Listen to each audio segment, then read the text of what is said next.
Hello बच्चों, let's read the question. A resistance R draws power P when connected to an AC source. If an inductance is now placed in series with the resistance such that the impedance of the circuit becomes Z, the power drawn will be. Here we have four options. Now first of all, we will discuss here the key concept, and here the key concept is power consumed in a circuit. तो जब भी हम किसी circuit की बात करते हैं वहां पे करंट फ्लो होती है due to the potential difference, और यहाँ पे due to the potential difference and current we have power consumed in a circuit due to the component used in that particular circuit. वहां पे जो भी हम कंपोनेंट यूज करते हैं वो डिफरेंट डिफरेंट तरीके से वहां पे पावर को कंज्यूम करते हैं।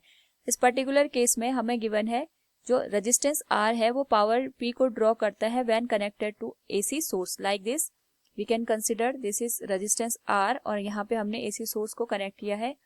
यहाँ पे करंट फ्लो होगी और इसी करंट की वजह से यहाँ पे पावर कंज्यूम होगी।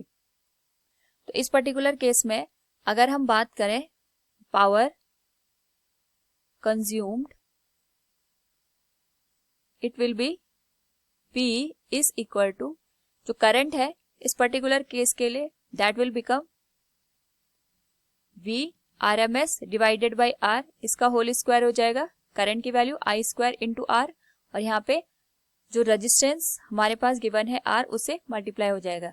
ये जो V RMS divided by R है it is a value of current. जो पावर कंज्यूम्ड होती है that is I square R, तो ये हमारे पास करंट का काम करेगा यहाँ पे। It will B equation first. Similarly अगर हम बात करें यहाँ पे सेकेंड केस की, which is inductance is now placed in series with resistance. तो यहाँ पे ये रेजिस्टेंस हो गया, इसके सीरीज में हमने इंडक्टेंस को इंट्रोड्यूस कर दिया है। इस पर्टिकुलर केस में भी अगर हम पावर कंज्यूम्ड की बात करें तो पावर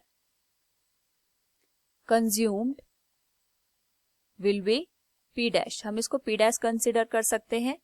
और यहाँ पे जो पावर कंज्यूम्ड होगी that will be I square R, और I स्क्वायर की वैल्यू हो जाएगी इस पर्टिकुलर केस में V RMS divided by Z, इसका स्क्वायर हो जाएगा।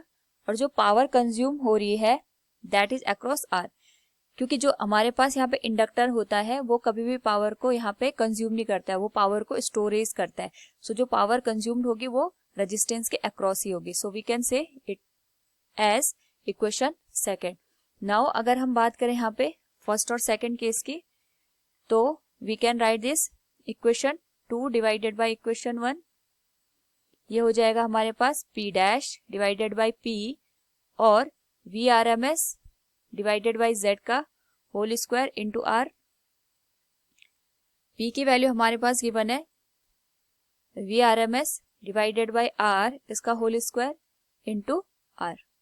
सो we can write P dash divided by P, VRMS से VRMS कैंसिल हो जाएगा, R से R कैंसिल हो जाएगा, और it will become S R divided by Z का होल स्क्वायर। तो हमें अगर P डैश की वैल्यू चाहिए it will become R by Z का whole square multiplied with P। So we can say from the given option D will be the correct answer. Hope all you understood it. Thank you and best of luck.